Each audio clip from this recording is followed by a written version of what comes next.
Halo teman-teman. Nah, kali ini kita akan ngebahas terkait soal dari pertemuan ke-9 ya teman-teman. Nah, jadi untuk ke pertemuan 9 ini, kalau dari kelas aku sendiri, itu lebih kan kemarin kan sudah dapat tugas terkait resume ya teman-teman, seperti itu.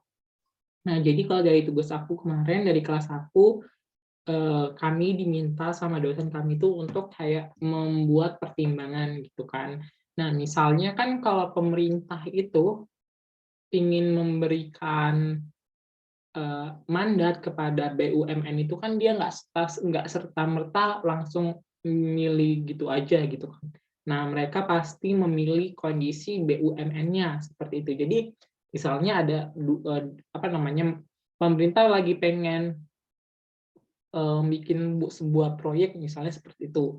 Nah, untuk proyek ini tuh ada beberapa BUMN yang sesuai gitu kan. Nah, tapi sebelum menentukan BUMN mana yang akan dipilih oleh pemerintah, nah pemerintah itu bisa melakukan analisis terkait BUMN itu sendiri. Nah, apa aja sih yang perlu dianalisis gitu kan. Nah, kalau dalam hal ini dia dibatasi sama rasio-rasio yang ada. Nah, di sini tuh ada 4 rasio seperti itu. Nah, meskipun dalam hal ini tuh nggak sebatas ini aja teman-teman, rasio-rasio yang ada seperti itu ya. Jadi ada beberapa rasio lainnya gitu, bukan hanya terkait ini aja. Nah, di sini tuh yang mau dipilih misalnya gitu kan, misalnya pemerintah membuat proyek gitu kan. Nah, ternyata ada 2 BUMN yang sesuai. Nah, yang pertama ada Waskita dan yang kedua ada Adikarya. Nah, jadi pemerintah mau memilih dari si 2 BUMN ini, gitu kan. Nah, jadi yang kan di sini tuh udah ada ya teman-teman di ada apa namanya, liquidity and solvability ratio terkait ini waskita yang di atas, sedangkan yang di bawah adalah terkait si adikarya. Nah, di sini itu ada rasio-rasio gitu kan, ada rasio nih teman-teman. Nih. Nah, di sini tuh ada current rasio, ada gearing ratio, ada debt service coverage ratio, dan ada interest coverage ratio, seperti itu. Nah, di mana ini data yang di atas, yang di kayak di lingkaran ini, speedometer ini, itu khusus tahun 2019 aja. Nah, sedangkan untuk yang di bawah ini itu data dari 2015 sampai 2018. Nah, berarti kalau kita lihat ini ada 20 macam 20 maaf 5 macam tahun ya, based on tahunnya ada 5 tahun ya, 2015, 16, 17, 18, 19. 19-nya di atas. Nah, kalau dari sini tuh kita bisa lihat teman-teman kan, ini kan ada warna-warnanya nih, ada merah, kuning, hijau. Nah, seperti kalau saya memahaminya mungkin misalnya kita nih kalau ibaratnya, merah biasanya kan lebih beresiko gitu kan. Kalau kuning hati-hati, kalau di hijau relatif aman gitu. Nah, jadi sebenarnya dari sini tuh udah kelihatan nih, kalau current rasio tuh tahun 2019 masih di kuning gitu kan.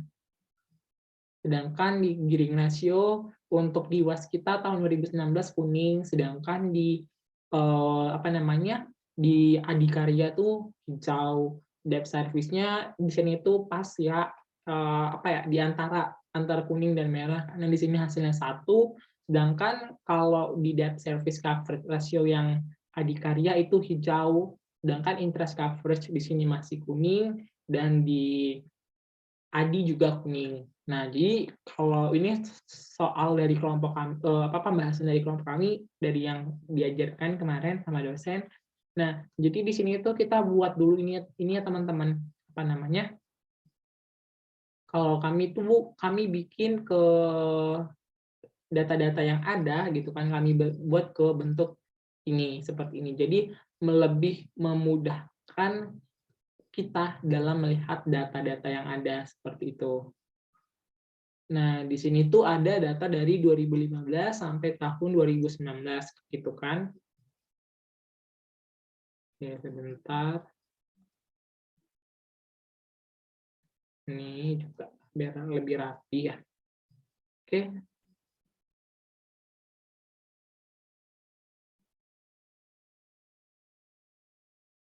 Ya. Nah, jadi di sini ada current ratio, ada gearing ratio, ada debt service coverage ratio, dan ada interest coverage ratio. Nah, untuk rasio-rasio yang di sini itu kemarin udah sempat kita bahas juga ya teman-teman di materi terkait materi untuk apa namanya untuk video bareng ini tuh udah di situ udah kemarin kita bahas sedikit terkait rasio-rasio ini seperti itu. Nah, jadi kita memahami dulu terkait current ratio nih yang pertama seperti itu. Nah, di sini tuh kan ada data dari 2015 untuk waskita current ratio-nya ada 1,16 sampai 1,18 tahun 2019. Adi juga ada 1,56 sampai 1,35 untuk tahun 2019. Nah, kalau kita gambarkan di tahun kalau kita gambarkan dalam chart gitu kan, seperti ini teman-teman. Nah, di sini tuh kalau teman-teman perhatikan warna kuning ini gitu kan, orange itu warna terkait adikarya. Sedangkan terkait waskita itu warna biru. Nah, di sini teman-teman perhatikan bahwa adikarya itu kan selalu di atas si waskita ya kan. Di sini tuh di tahun 2016 itu relatif deket ya. Kita bisa lihat nih 1,27 sama 1,29. Jadi gambarnya mendekati ini. Tapi posisinya tetap lebih tinggi posisi nilai dari si adikarya ini terkait current ratio-nya. Jadi otomatis adikarya dari tahun 2015 sampai tahun 2019 current ratio-nya itu lebih tinggi dibandingkan si waskita seperti itu. Nah, ini teman-teman current ratio-nya di tahun itu. Oke.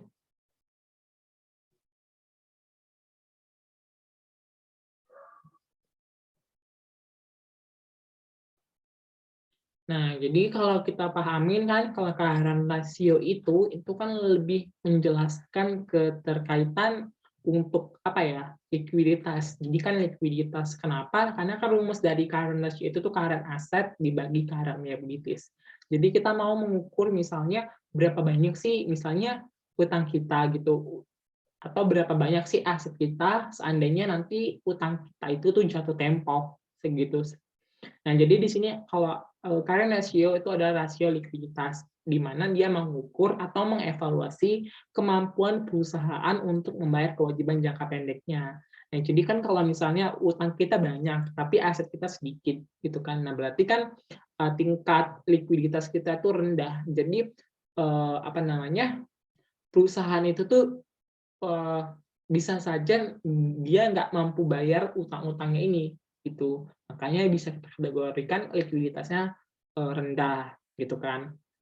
Nah, makanya kalau dari rasio ini, menurut kelompok kami gitu kemarin kami jelaskan untuk tahunnya ini tuh meskipun berfluktuasi ya, kita lihatnya ada berfluktuasi, jadi bisa ada naik ada turunnya, jadi mengalami fluktuasi, namun kondisi current ratio untuk adikarya itu masih lebih apa namanya lebih tinggi dibandingkan kondisi adikarya. Nah, jadi secara current ratio kalau disuruh memilih kami ataupun kita boleh pilih si adi kondisinya. Meskipun baik si current ratio dari waskita maupun adikarya ini tuh masih relatif belum aman. Artinya masih di zona kuningnya. Jadi kalau misalnya ada apa namanya BUMN lain yang lebih bagus current ratio-nya bakal bisa kita memilih itu. Karena kan di sini masih kondisi yang kuning. Nah, kuning kan seperti aku bilang masih belum belum apa namanya ya, belum zona amannya gitu. Nah, kalau kita zona aman berarti kita harus di daerah yang hijau seperti itu. Oke. Selanjutnya teman-teman, kita bahas terkait si gearing ratio. Gearing ratio ini udah dijelaskan di sini teman-teman, datanya udah ditampilin. Nah, di sini ada waskita dari 2015 0,83, 1,5 sampai 2,68 pada tahun 2019.